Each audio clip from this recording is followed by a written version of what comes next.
Assalamualaikum warahmatullahi wabarakatuh. Alhamdulillahilladzi arsala rasulahu bil huda waddinil haq liyudhhirahu 'alad dini kullihi wa kafa billahi syahida. Puji dan syukur marilah kita panjatkan kepada Allah yang Maha Ghafur, yang telah memberikan nikmat yang tak terukur. Salawat dan salam marilah kita curah limpahkan kepada baginda mustika alam, suri tauladan panutan akhir zaman, manusia suci anti korupsi, manusia termulia anti durhaka, yakni Habibana wa Nabiyana wa Maulana Muhammad sallallahu alaihi wasallam. Pada kesempatan ini saya akan menyampaikan sedikit tema tentang pemimpin harapan bangsa dan agama.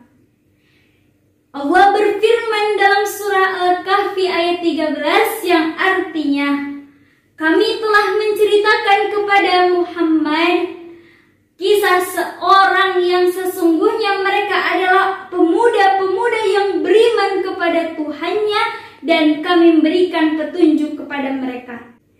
Bahwasannya pemuda yang menjadi harapan agama dan bangsa itu, yakni pemuda-pemuda, teman-teman milenial, generasi-generasi muda yang menunjuk kepada kita semua yang akan menggantikan orang-orang di masa kini untuk di masa depannya. Kata Allah, orang-orang di masa lalu mempunyai kehebatan, yang mana kehebatan dalam segi milenialnya itu tidak hanya diukur dalam instingnya, intelektualnya, intelijensianya, bahkan bukan hanya dengan kebesaran semangatnya, melainkan dinilai dari banyaknya keimanan kepada Allah Subhanahu wa Ta'ala. Tapi di zaman sekarang ini, hal-hal yang membuat para pemuda mendekatkan diri kepada Allah, yang menjadikan pemuda-pemuda yang beriman itu telah dianggap kuno, seperti halnya membaca Al-Quran di zaman sekarang ini dianggap kampungan. Seiringnya dengan itu, bahwasanya di zaman modernisasi ini diartikan sebagai westernisasi, bahwasanya pemuda itu pola hidupnya harus menyerupai bangsa barat. Dari itu muncullah generasi-generasi muda yang santai, yang sehingga menciptakan generasi-generasi yang hanya menyempatkan hanya kesenangan sesaat, tetapi menghancurkan masa depan yang pasti. Betul apa betul? Hadirin rahimakumullah. Ada pepatah yang dikatakan oleh Syekh Mustafa bahwasanya syubbanul yaum rijalul ghad, inna fi yadikum amrul ummati wa fi aqdamikum hayatuha.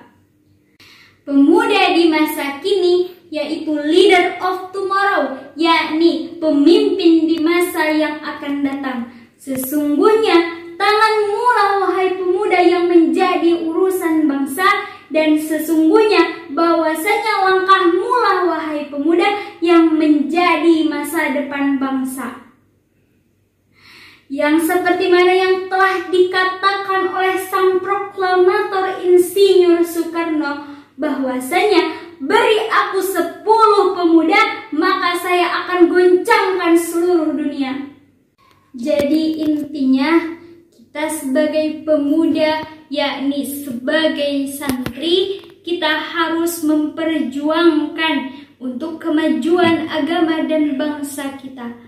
Karena santri merupakan cikal bakal dari nilai-nilai kebangsaan, baik itu dalam lintas agama maupun lintas budaya. Hidup santri, hidup santri, hidup santri. Sekian dari saya.